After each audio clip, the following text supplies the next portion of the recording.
आज त्यांना 60 वर्ष पूर्ण झालेले आहेत, पण मला वाटत नाही ते 60 वर्षाचे झाले अजून चिरतारुण्य वाटतात. असंच त्यांनी चिरतारुण्य शेवटपर्यंत टिकवायला पाहिजे. बस आजपर्यंत ते म्हणजे गंगापूर पासून विल्लोळी पर्यंत येईपर्यंत जेवढ्या मुख्याध्यापकांच्या अंडर त्यांनी काम केलं असे जवळजवळ 8 मुख्याध्यापकांच्या अंडर काम केलेले. त्याच्यात आले शिरसाट सर आले, निकम सर आले, बच्चाव सर आले, भवर सर आले, कदम सर आले, आपले लाडके सूर्यवंशी सर आले, नबडे सर आले, लवंगळे सर गेले. त्यामुळे त्या यांच्या मार्गदर्शन केल्यामुळे म्हणजे त्या कामामुळे मार्गदर्शनाच्या अंडर केलेल्या कामामुळे त्यांच्या इतकी तत्परता वगैरे येऊन गेलेली आहे. त्यामुळे एकदम कामात हुशार. त्यांना कोणतेही काम सांगावं त्यांना कधीच असा कमीपणा वाटला नाही. त्यांनी त्यांचं काम हे आवडीने पूर्ण केलेलं आहे.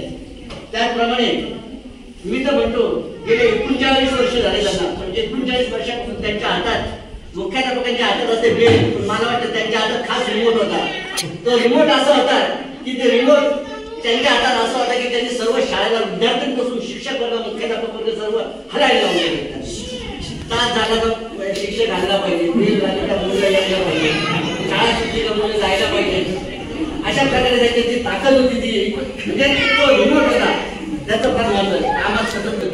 आता सुद्धा तुम्हाला सांगतो दाखले वगैरे जे बनवायचे कामं असतात पालक वर्ग काय करतात, मुलाचा दाखला मुलगा गेलेला असतो, पालक वर्ग काय करतात फक्त मुलाचं नाव टाकतात त्या फॉर्मवर, बाकी साल माहित नाही का काही माहित नाही. साल देतात कुठलं काय, साल माहित नसल्यावर काय करायचं पूर्णपणे पूर्ण जे असतं जनरल रजिस्टर 7-8 जनरल रजिस्टर असतं ते प्रत्येक जनरल रजिस्टर चाळावं लागतं आणि त्याच्यातून तो विद्यार्थी शोधावा लागतो. म्हणजे जो करतो त्यालाच ते काम कळत असतं. हे महत्व म्हणजे हे त्यांनी काम करून दिलं. त्याच्यामुळे जे दाखले काम सुद्धा होते ते आजपर्यंत पटापट होत होते. जेव्हा आपण पालकांना सांगू